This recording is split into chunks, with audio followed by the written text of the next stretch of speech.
Guarda compartilhada e direito à visitação. Um tema de extrema importância para muitas famílias. Como manter o vínculo afetivo com os pais após a separação?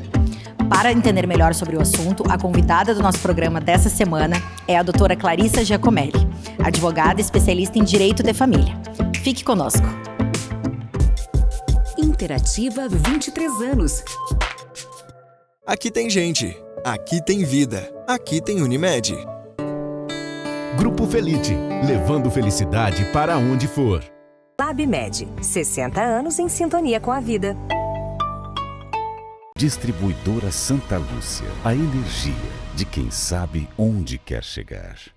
Cardiolaudos, diagnóstico de hipertensão, avaliação do sono e prevenção de AVC. Clarissa, bem-vinda ao nosso programa. Muito obrigada por ter aceito o nosso convite. Eu agradeço o convite da Revista Interativa e a oportunidade de estar aqui participando do programa. Que bom. Para a gente começar, então, eu gostaria que tu explicasse um pouquinho para a gente o que é a guarda compartilhada e como que ela funciona na prática. A guarda compartilhada, ela foi instituída no nosso país em 2014, né? Mas o conceito de guarda compartilhada, ela já existe no Brasil desde 2008. Né? A guarda compartilhada, ela surgiu no nosso ordenamento jurídico exatamente para tirar os moldes da guarda unilateral, onde somente um dos genitores tinha o poder das responsabilidades e da tomada de decisões dos filhos. Então, por que surgiu a guarda compartilhada? Pela necessidade de se mantermos os vínculos familiares. Uhum. Porque o genitor que ele não reside com a criança, ele acabava tendo um afastamento afetivo e presencial. A gente sabe que muitas vezes, quando existe uma separação, um divórcio ou uma dissolução de uma união estável, existem mágoas. E muitas vezes um dos genitores, por vingança, ele começa a proibir a visitação. Uhum. Então a guarda compartilhada, ela veio exatamente por melhor interesse da criança, para o bem-estar da criança, para preservar esses vínculos afetivos de ambos os genitores. Mesmo que a guarda for unilateral ou a guarda compartilhada, a gente precisa que os genitores eles tenham uma conversa harmoniosa e respeitosa, sempre pensando no bem-estar dos filhos, né? Que é o principal, que sai mais prejudicado no término de uma relação. Claro. E quando os pais optam pela guarda compartilhada ou quando isso é determinado pela justiça, quais são os principais direitos e deveres de cada um? O que acontece? A guarda compartilhada, ela pode ser, né, combinada entre os genitores, os pais, né, ou ela vai ser determinada pelo juiz através de uma decisão judicial. Uhum. O que vem a ser os direitos e os deveres na guarda compartilhada? Ambos os genitores, eles têm a responsabilidade na tomada de decisões, né, e eles podem participar livremente da criação dos filhos, ou seja, participar em eventos de escola, reuniões escolares, escolha de plano de saúde, alimentação, vestuário. Então, assim, toda a tomada de decisão em relação às crianças é tomada de forma conjunta, né? Uhum. Então, os direitos e os deveres são os mesmos na guarda compartilhada, né? Bem diferente da guarda unilateral, onde só um pai é o responsável, né? Sim. Um dos genitores somente é responsável por toda essa tomada de decisões. E é importante também falar que a obrigação alimentar. Muitas pessoas confundem que a guarda compartilhada, o genitor que não reside com a criança, né, ou adolescente, ele se exime da obrigação de pagar pensão alimentícia. Não, sim. A pensão alimentícia ela é obrigatória. O juiz ele fixa um valor conforme as provas, né, anexadas aos autos, né, do processo, e é obrigatório, sim, o pagamento da pensão alimentícia. E no tema de visitação, como que funciona o direito de visitação? Como é que ele é estabelecido na guarda compartilhada? A guarda compartilhada, por ela ser uma guarda mais... ela é a regra hoje em dia, desde 2014, né? Uhum. Mas ela também tem as suas exceções. O que acontece? Os genitores, eles podem livremente formular um acordo e não deixar por uma terceira pessoa, que é um juiz, decidir sobre o direito de visitação. Mas quando os genitores eles não chegam a um acordo, o juiz ele estipula, né, o regime de convivência, né, que é o regime de visitação, quais os dias, né? Geralmente é de 15 em 15 dias, em final de semanas alternados. Ele pode pegar durante a semana. Aí tem a questão da pernoite, tem a idade da criança, que a criança, quando é muito bebê, também o juiz não libera, espera ele crescer um pouquinho mais. Ainda é muito dependente da mãe, ele geralmente, é muito dependente da geralmente mãe. Não, acho que na maioria dos casos, né? Mas o interessante da guarda compartilhada é que o nosso ordenamento jurídico, ele quer, né, tanto que o pai ou a mãe, quem detém, né, ali a residência, a guarda fática com a criança ou com o adolescente, não se rompam esses vínculos familiares que antigamente eram muito rompidos, né, após uma separação, o divórcio, até uma dissolução. O genitor que não residia, ele acabava se afastando, né? E hoje em dia, não. O que eu procurou? As pessoas não se perguntam, mas por que foi instituída a guarda compartilhada? A guarda compartilhada foi instituída para se manter os vínculos afetivos, né? E presencial do genitor, que não está ali participando do cotidiano do menor ali. E quais casos, por exemplo, um dos pais ele pode ser impedido de visitar o filho, né? Por quais motivos isso pode acontecer? Como a gente diz, né, a guarda compartilhada, ela é a regra no nosso ordenamento jurídico, né, a partir de 2014. Mas, sim, existem exceções para que o juiz não estipule a guarda compartilhada, né? Uma delas é quando um dos pais, ele não tem condições de manter a guarda do filho, né? Ou quando ele expressa que ele não tem a vontade de manter a guarda compartilhada. O juiz, ele é obrigado, né, a passar a guarda para o outro genitor, né? E tem duas exceções também para não obrigatoriedade da guarda compartilhada, que é em casos de violência doméstica, né? Sim. O ano passado, né, em 2023, a Lei 4.713 surgiu como um grande avanço jurídico, porque anteriormente a esta lei, mesmo que a mulher vítima de violência doméstica, ela era obrigada a entregar os filhos para visitação. Este filho também sofreu violência doméstica, ele também viu um dos genitores sofrendo. Então, com a mudança da lei, né, quando existe casos de violência doméstica, não vai ser deferida a guarda compartilhada pelo magistrado. Realmente é um grande avanço. Assim como se existem provas, né, relevantes da iminência ou do risco desta criança sofrer violência doméstica ou familiar, né, o juiz também não vai deferir a guarda compartilhada. Entendi. E como que o sistema jurídico ele lida com esses casos em que um dos pais não cumpre com o que foi, com o acordo de visitação, com o que foi acordado? Bem interessante a pergunta, porque assim, o juiz, ele não tem uma bola de cristal, né? Claro. É através de um advogado, do procurador, que ele vai ser avisado que um dos genitores não está cumprindo com um acordo de visitação ou com uma decisão judicial do regime de convivência, né? Então, quais são os caminhos? A gente sabe que a gente não tem pessoal suficiente no Brasil para fazer toda essa demanda, né? Que a lei ampara os genitores. Mas a gente avisa o juiz através de uma petição e ele oficia um oficial de justiça que esse genitor que não está cumprindo com o acordo ou com o regime de convivência, ele vai ser intimado. Ele pode também aplicar multa diária, assim como ele pode aplicar penas de litigância de má-fé, né? Porque as decisões judiciais ou os acordos judiciais, eles devem ser cumpridos por ambos os genitores. Por quê? Porque o Estatuto da Criança e do Adolescente, ele tem como princípio basilar o melhor interesse da criança. Claro.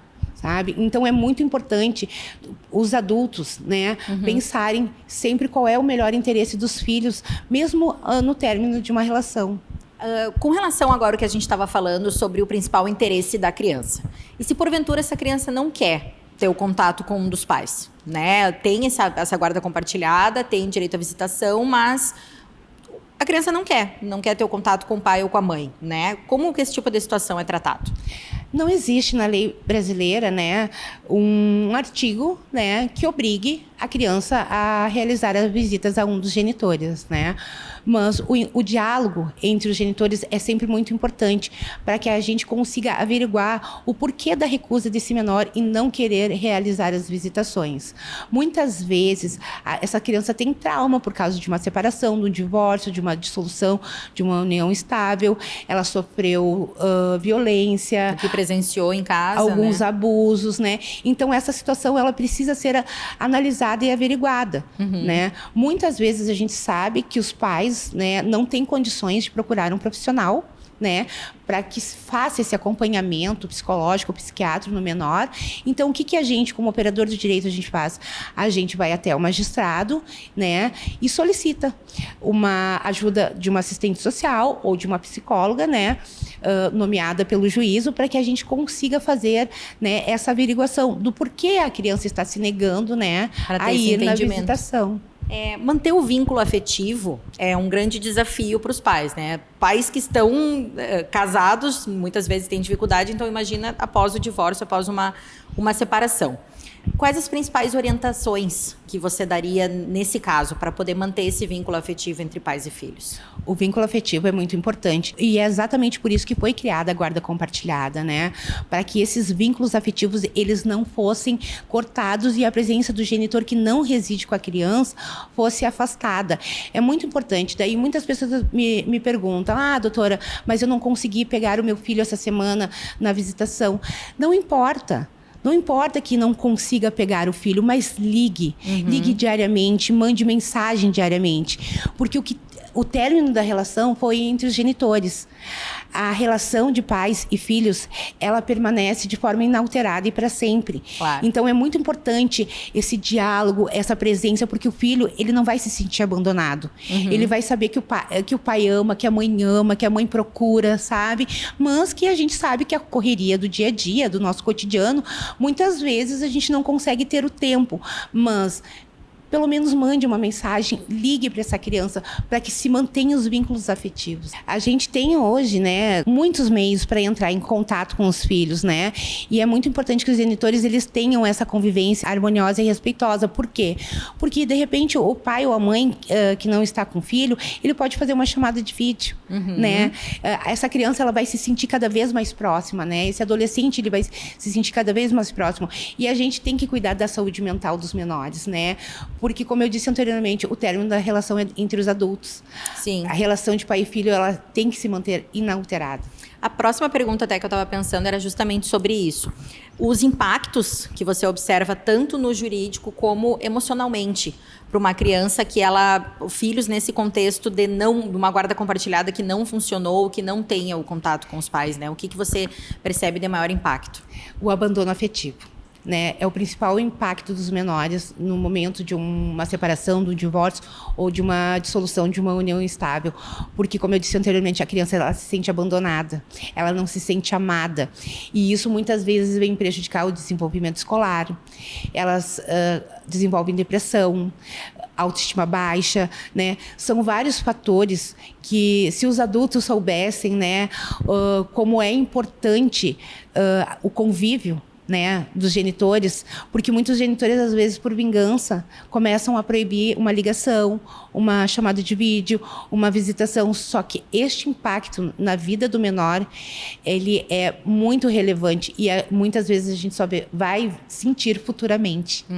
Né? Quando ali que pega pesado mesmo. Quando a escola chama, quando o psicólogo chama. Que muitas vezes até não é no primeiro momento que se enxerga isso, né? Mas vai começando aos poucos. Ou até mesmo quando é muito pequeno, ainda não entende exatamente o que está acontecendo, mas isso vai aparecer no futuro como um grande problema. Exatamente. É muito importante também, né?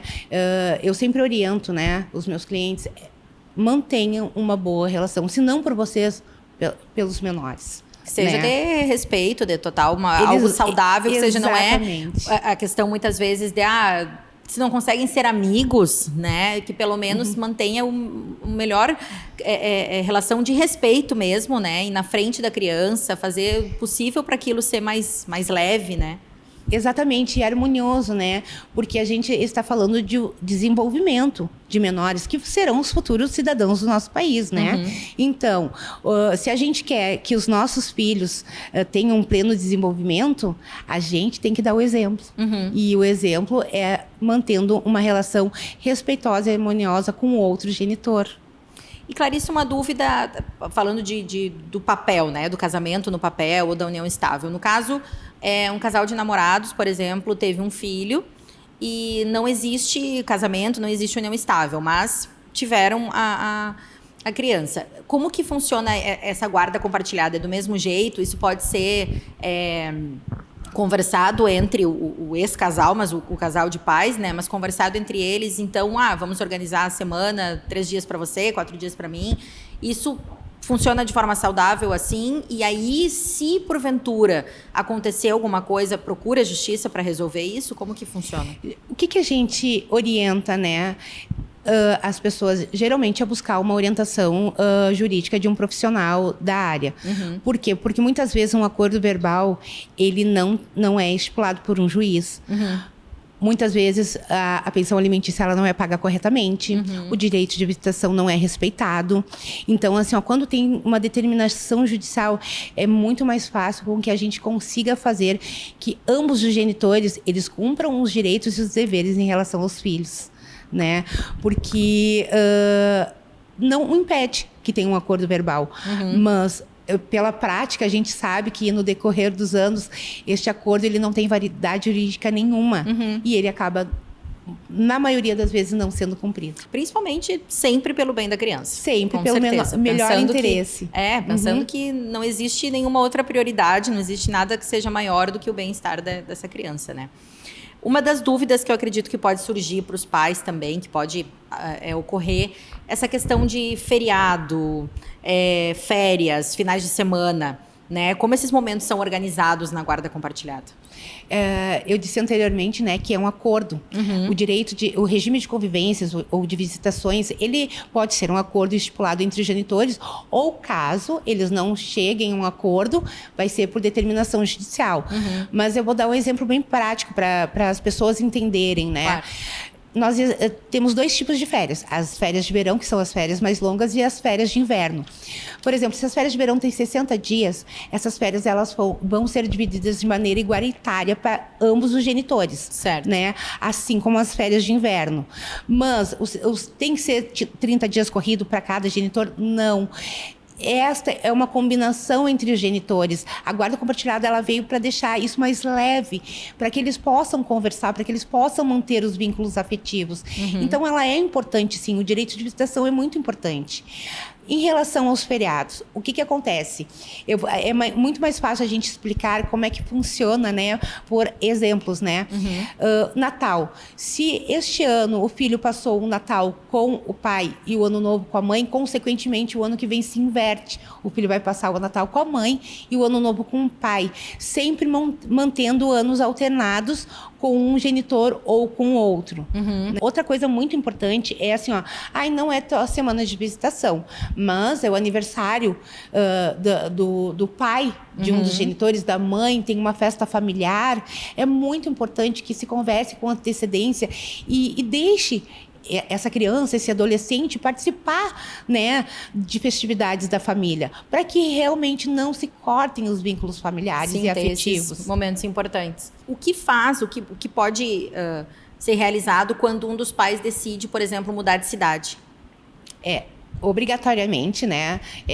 Não é uma lei que quando um pai ou uma mãe resolver mudar de cidade, estado ou país, ele deve obrigatoriamente pedir a autorização para o outro genitor. Ele não pode simplesmente pegar a criança e sair. Sumir. Exatamente. E então, o que acontece?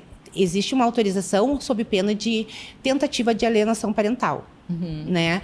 Porque se é estipulado o regime de convivência, que é o regime de visitação, esse pai faz visitas regulares, o genitor ele tem a responsabilidade de manter o outro genitor informado, né? Endereço, telefone.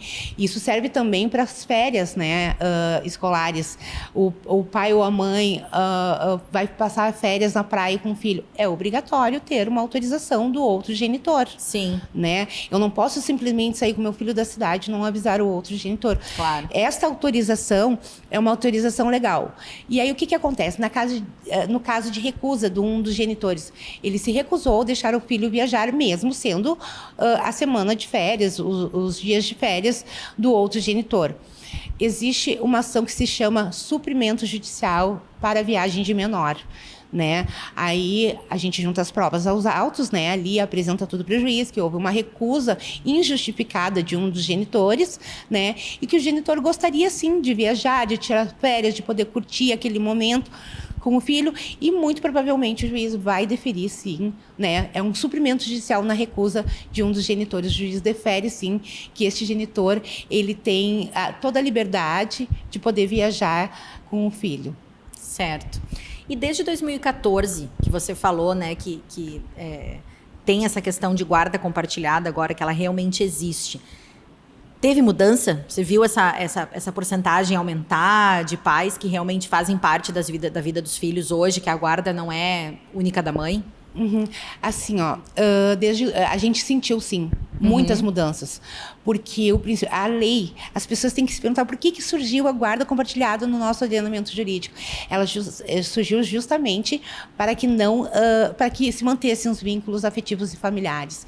E a gente vê cada vez mais os genitores, os pais, né, querendo realizar as visitações, querendo ter a convivência maior com os filhos.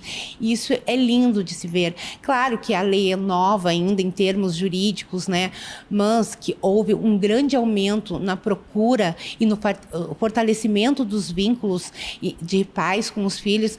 Essa mudança, ela houve sim, e ela foi muito significativa.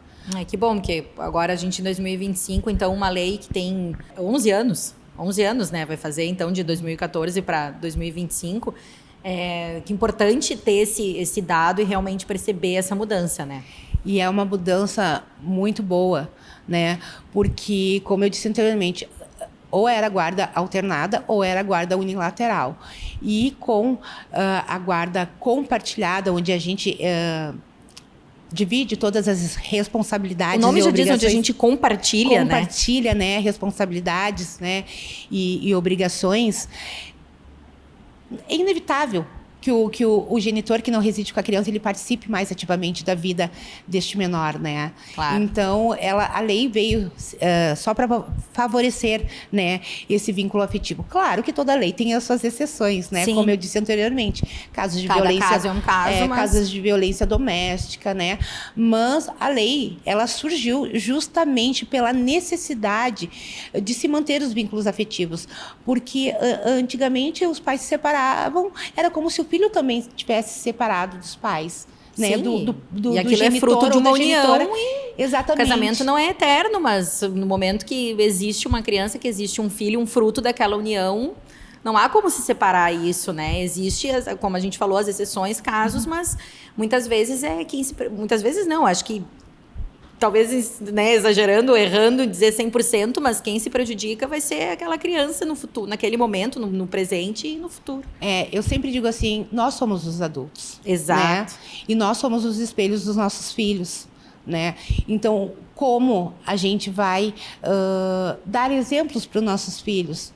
Tendo uma relação harmoniosa, sempre prevalecendo o bem-estar e o interesse das crianças e dos adolescentes, porque é com eles que a gente tem que se preocupar, porque nós somos adultos, a gente tem maturidade para conseguir resolver os nossos problemas. Os adultos, terminou a relação, os adultos que resolvam seus problemas. Sim. Mantenha os interesses das crianças e dos adolescentes sempre protegidos. Daquele bem maior, né? Clarissa, para a gente finalizar, por favor, uma mensagem ou uma orientação final que você deseja passar para os pais, para os genitores, justamente pensando nesse bem maior, no interesse maior das crianças. Primeiramente, eu gostaria de agradecer, né, o convite, a oportunidade de estar aqui participando do programa e trazendo um pouco do meu conhecimento em relação à guarda compartilhada e o regime de convivência, que é o regime de visitação, e também para a comunidade, né, de Santa Maria, que tanto carece, né, de informações, de esclarecimentos acerca desse tema. E dizer que nós, operadores do direito, a gente sabe que uma separação, um divórcio ou uma dissolução de uma união estável, ele não é fácil, né? E ele sempre vai trazer mudanças grandes e drásticas para essa família e, consequentemente, para os filhos. Mas, como eu disse, o que os pais têm que fazer? Saber que a relação de pais e filhos, ela permanece inalterada, né? E é essa relação que a gente precisa, como sociedade, como profissionais e como comunidade, né, manter. Por quê? Porque essas crianças, elas precisam desse afeto. Né? É muito importante manter o afeto. Perfeito. Muito obrigada, muito obrigada. A gente que agradece pelos esclarecimentos, por tirar tantas dúvidas que não são só minhas, com certeza tem muitas outras pessoas que tomara que não passem por isso, mas se passar, né, já saber onde buscar, saber como resolver, mas principalmente para, acho que, colocar sempre na mentalidade de todas as pessoas que a criança é o bem maior e aquele interesse tem que ser a prioridade, tem que estar sempre pensando nisso. Muito obrigada mesmo. Perfeito, eu que agradeço.